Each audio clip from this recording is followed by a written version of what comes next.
Welcome to Centre Court with thanks to CRT.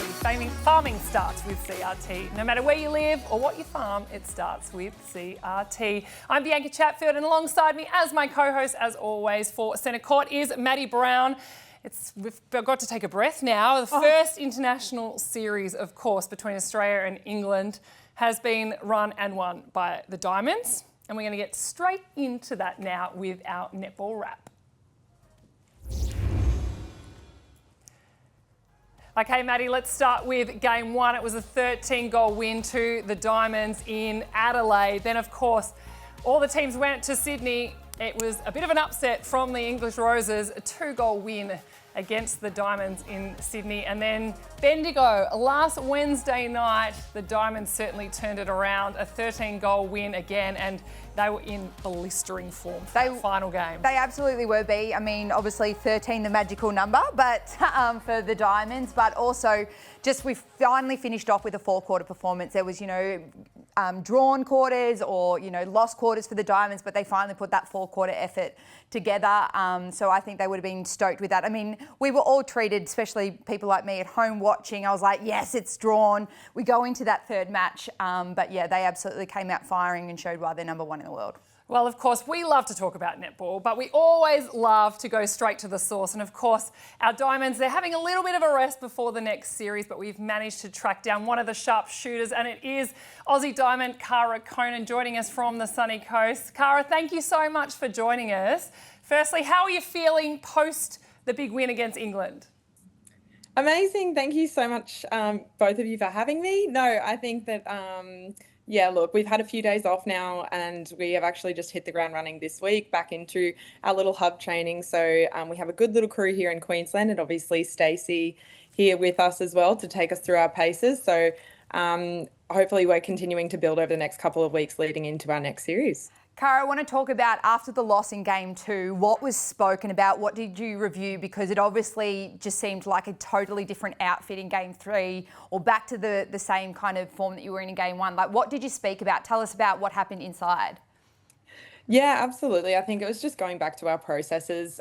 We kind of talk about shooter supply and defensive pressure as both of our battles. And I think that there were too many moments in that game too where both of our shooter supply and defensive pressure were off the mark. And we spoke a lot about making sure that if one of these kinds of drops off at any one time, the other one can kind of lift and support and keep the scoring rate up for however long it takes for whichever end to sort their stuff out. So, I think we just really focused on ourselves, and obviously seeing England celebrate after that second game lights a bit of a fire in the belly for all of us Aussies. It's always good to get a little bit extra motivation heading into a third game, and obviously a decider in front of a packed out Bendigo crowd was absolutely amazing. They were loud, they were vocal, they got amongst the girls, so that obviously contributed as well. It was actually such a great atmosphere in Bendigo. It was just such a vibe. And a player who was such a vibe for me was Jamie Lee Price. And it was just, she just owned her position. She had such intent. And of course, Lois Pearson, she's only played 2 games now for England. She was quite dominant for England in the 2 games.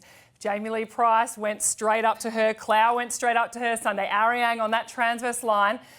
As a defender, I just loved seeing the physicality, not in an illegal way, but in a way that they were stamping their authority and show, you know what, you're just a junior here. We'll show you how to play.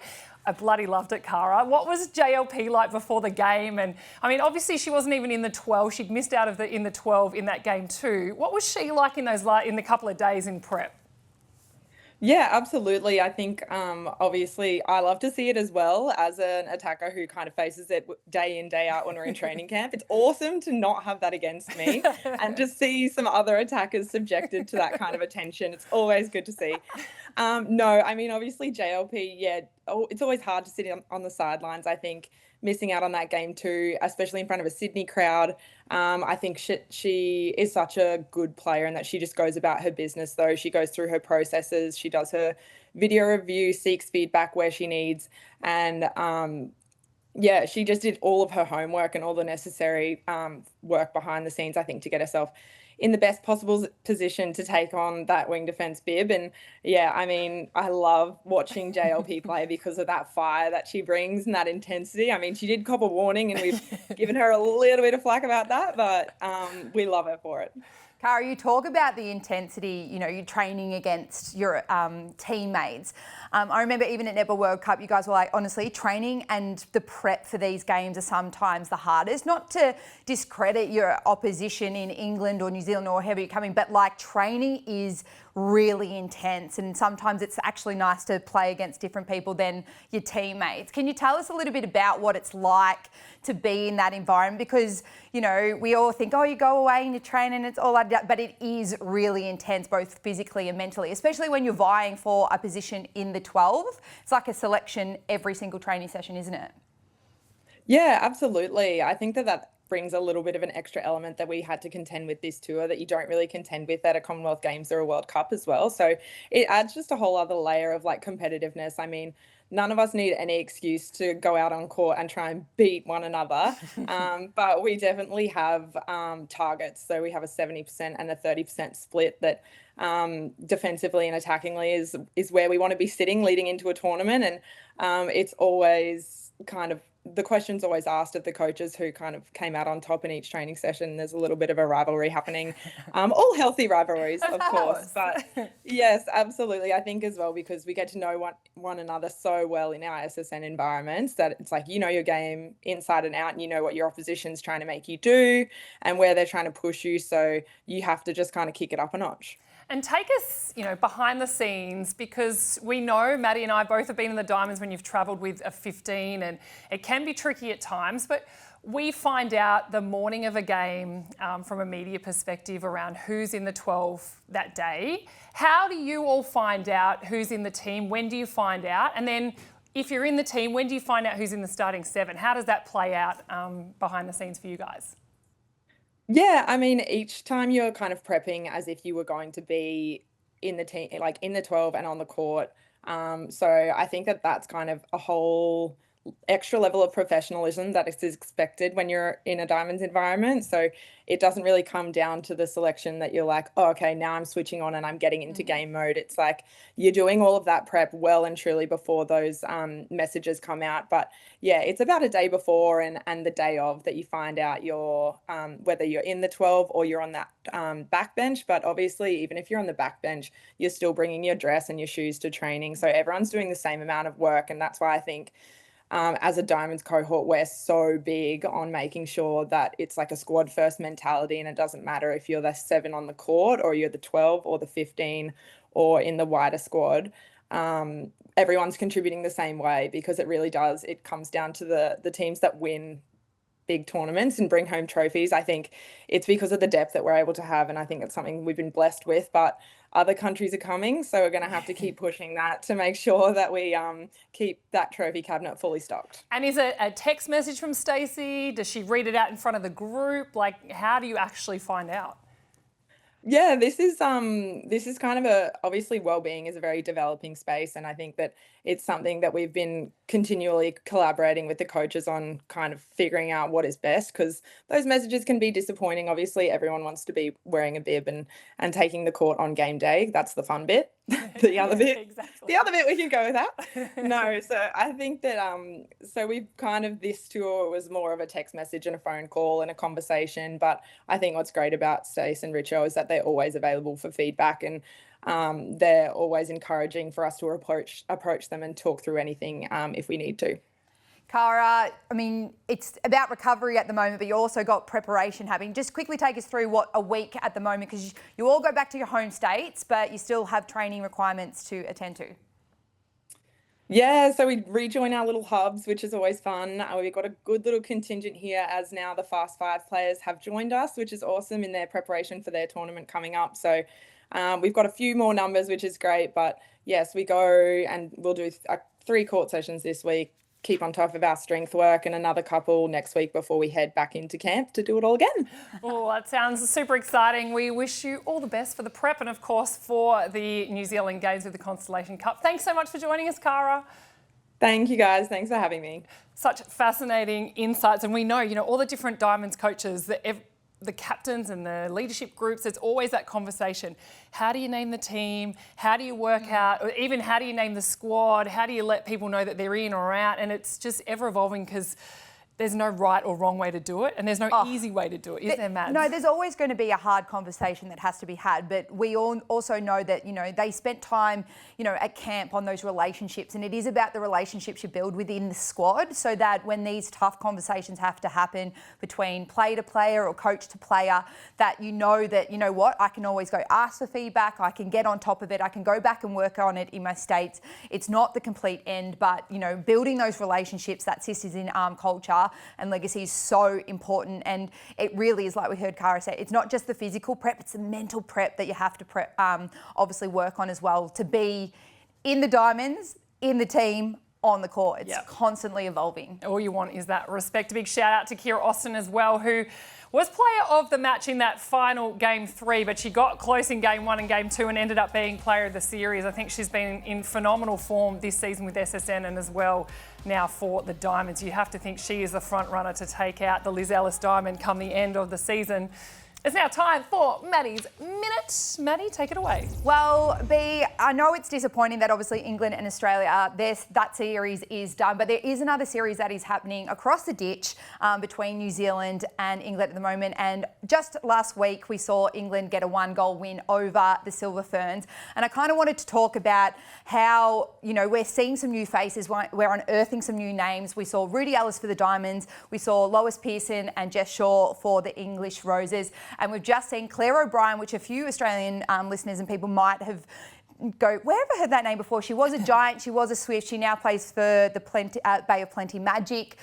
So she's a familiar face. They've just obviously debuted on the weekend, as well as Paris Mason as well. So these new faces, these new obviously players that are coming into the fold, I think it's really important that these series are about that development. And I'm hoping when we do obviously get into a little bit more of the nuts and bolts of the Constellation Cup, we'll start to hear some more names, obviously in the Diamonds as well. We've got that Georgie Hodges. I think everyone on socials is like, when is she going to get her turn? But you can still tune into, obviously, there's 2 more test series to come, so you can get onto Sky News and even the Silver Ferns website and maybe get a link to that if you're still wanting some international netball. But new faces, new talent is coming on board, which is great. And what a performance too from England. They've taken one off the Diamonds and now they've taken one off the Silver Ferns. It's been quite a successful tour for them so far and still a few games to go. Let's talk about that Constellation Cup and go into our centre court deep dive. Let's have a look at the Constellation Cup squad. Of course, there's been 2 changes. That is Ash Irvin, Amy Parmenter are out of the 15 and in comes Jo Weston and Courtney Bruce. Now, that's some experience that we're certainly adding into that 15. We've heard Cara Koenen talk about the selection process. Travelling with 15 might look, will be different, obviously, against the New Zealand side. There'll be 2 games over there, 2 games back here in Australia. How do they make it work, Mads, with the 15? And if Georgie Hodges was going to debut at some stage, when would you do it? Well, it's interesting, you look at that squad and they've got 6 defenders, but then you can swing an Ariang and maybe even a Western over to wing defence. They've got potentially only four mid-quarters. Depends on where you put Georgie Hodges. Is she a wing attack or is she a goal attack in the middies or in the goalers? And then only 5 goalers. So it'll be interesting to see how they work that mix. I think if you're a defender, you're going, gosh, it's going to be hard to get a spot. But as I said, some of them can swing over into mid.